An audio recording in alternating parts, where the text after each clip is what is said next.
it, scan it, send it, fax, rename it, touch it, bang it, pay it, watch it, turn it, leave it, stop, format it.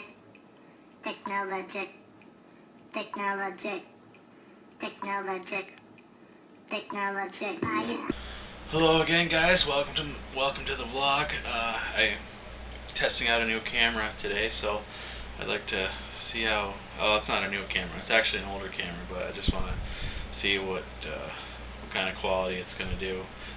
Okay, so I didn't like the quality of the video from the last camera, so we're going to check out my system here.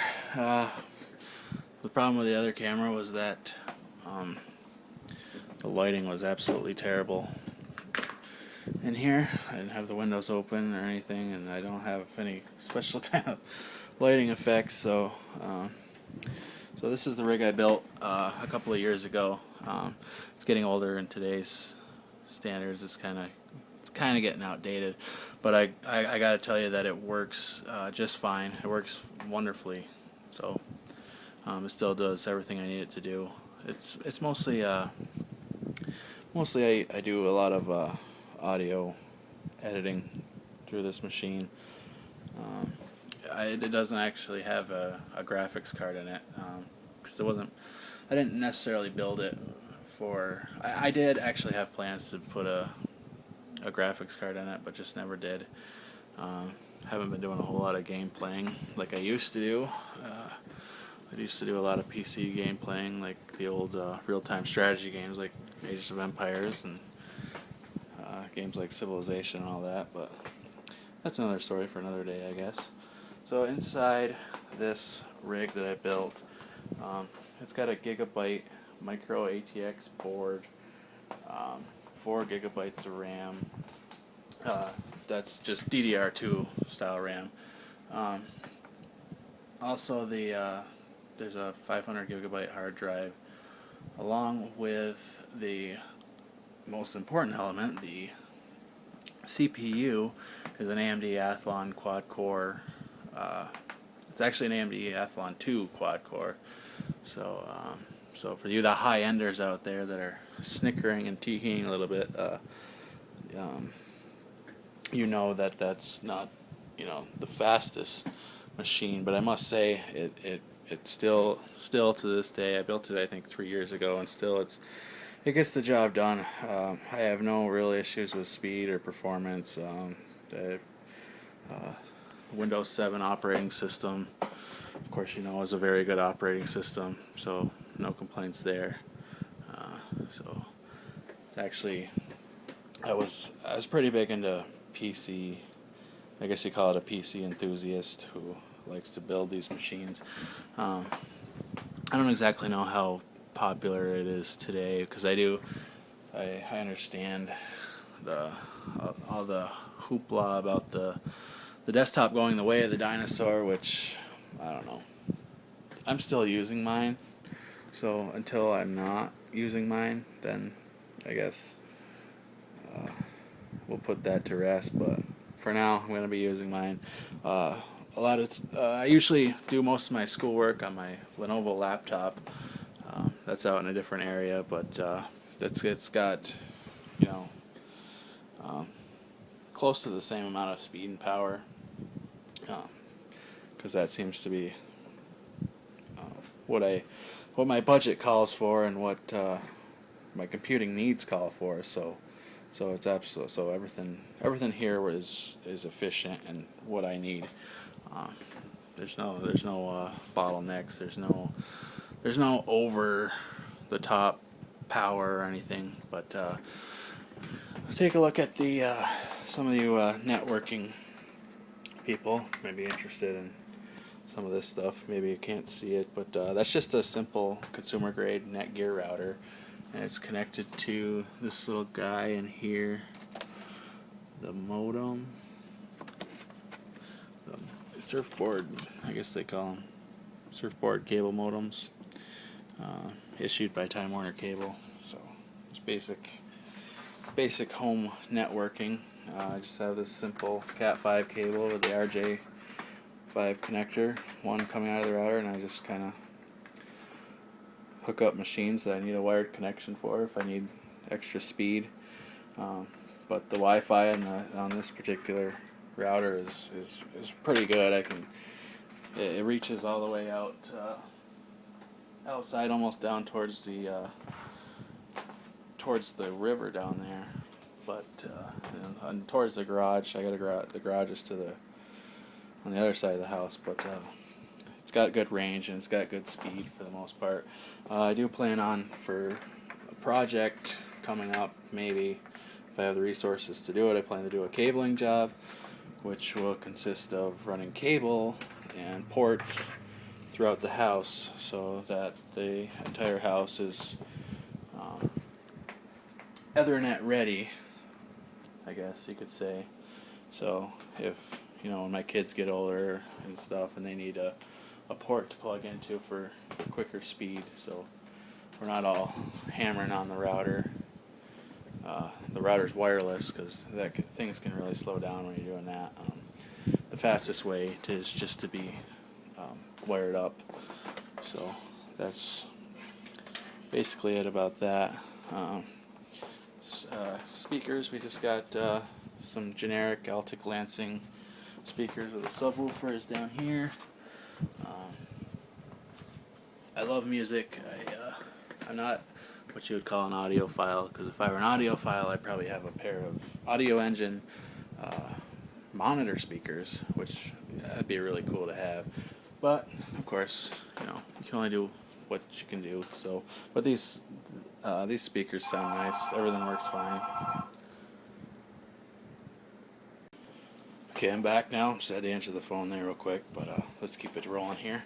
So next we have the Canon scanner, printer, faxer, fax, all no, not fax, copier, all in one. And this I mostly use. I am the author of a sports card blog out there in the carding blogosphere, and this is a card blogger's either best friend or worst enemy. You spend a lot of time at the scanner uploading cards. So you want to have at least a decent scanner to do that sort of stuff. And I use it for printing and, of course, not too much copying, but, you do what you do. And we have this is a postal scanner, so a lot of times we sell stuff on eBay. I'll just put it on the scanner here and see how much it weighs. That way I know I'm not overcharging for shipping, because that's something that I personally don't want to do on eBay, especially selling to, a lot of times we sell sports cards and stuff, so I really definitely don't want to be ripping off anyone in the sports card world, so we try to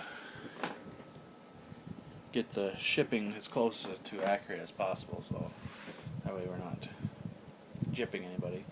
And then we have our Seagate 500 gigabyte external drive. This I use a lot for. This is actually it's supposed to be a mobile-ish drive. It's not an SSD, but it gets the job done. I've used it a lot of times for repairing. It's got a lot of software and tools for repairing other computers and stuff, so I like to do that. So it's one thing to know this stuff. It's really easy to know a lot of this stuff. It's another thing to convey that you know this stuff and to talk about and teach about. Like, I could fix a computer in a matter of either minutes to up to a couple of hours maybe, but talking about it and describing it is much more difficult, I would say. So I don't know, maybe some of you may feel that way too. I know I at least have a little bit of trouble with communication, so that's what a lot of doing this videos is about, is to better enable me to communicate some of this technology stuff, communicate what I know, and be able to communicate when there's things that I don't know. So if I can do that by hopefully making some of you interested in what I have to say, then we'll be doing a good job. And if I'm not, then certainly we're learning a lot from this experience. So what else can we talk about? We can talk about these little CDs that I have on my desk. Another thing that's kind of starting to feel like it's getting long in the tooth. So here we have a Ubuntu Linux operating system disk. I do know this particular operating system no longer fits on a, yes, that's right, a CDR. So what that means is if you want to do an install of Ubuntu, either download it, store it on a flash drive or an external hard drive like that, you can no longer burn it to CD unless it's this version or earlier. I'm pretty sure. Don't quote me on that. I'm not a Linux expert, so that's a whole different field of technology in its own, I think. Because I'm learning myself. So, and here we have a Windows 8 64-bit Pro disk. Apparently nobody wants that, so we'll skip that one. But no, I actually run a Windows 8 on my laptop, and I think we'll talk about that more at another time. But sometimes I like to keep the disks handy, even though I really don't need them, because I also have them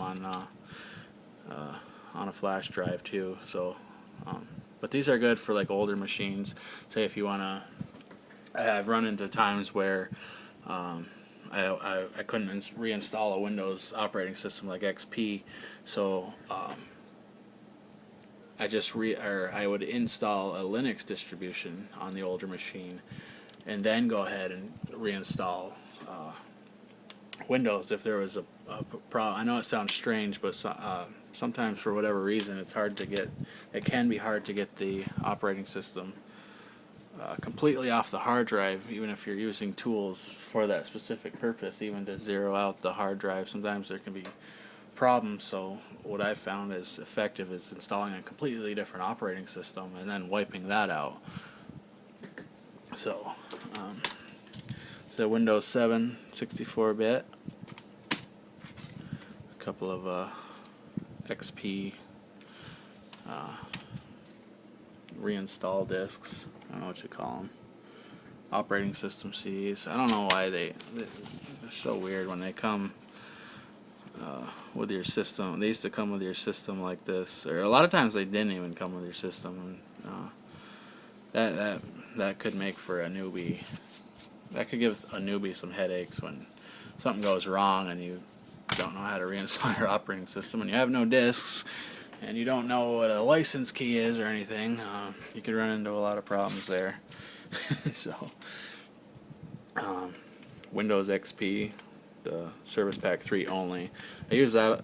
I've used that quite often to restore XP machines, and what happens is a lot of times they'll only have Service Pack 2 on them, so you just put in that CD and you almost instantly have Service Pack 3. Well, not instantly, but you know what I mean. It might take a little while. So, okay, I think that'll about do it for today. Next, I'd kind of like to take you inside the machine so I can talk about some of the parts inside more in detail. See what I can get across in there, see if I can get any input from you guys or anything like that. So, alright, I think that's going to do it. So, I will bid you farewell, and it's a really nice day out, so we're going to get out there and try to get something done. Technologic, technologic, technologic, technologic. I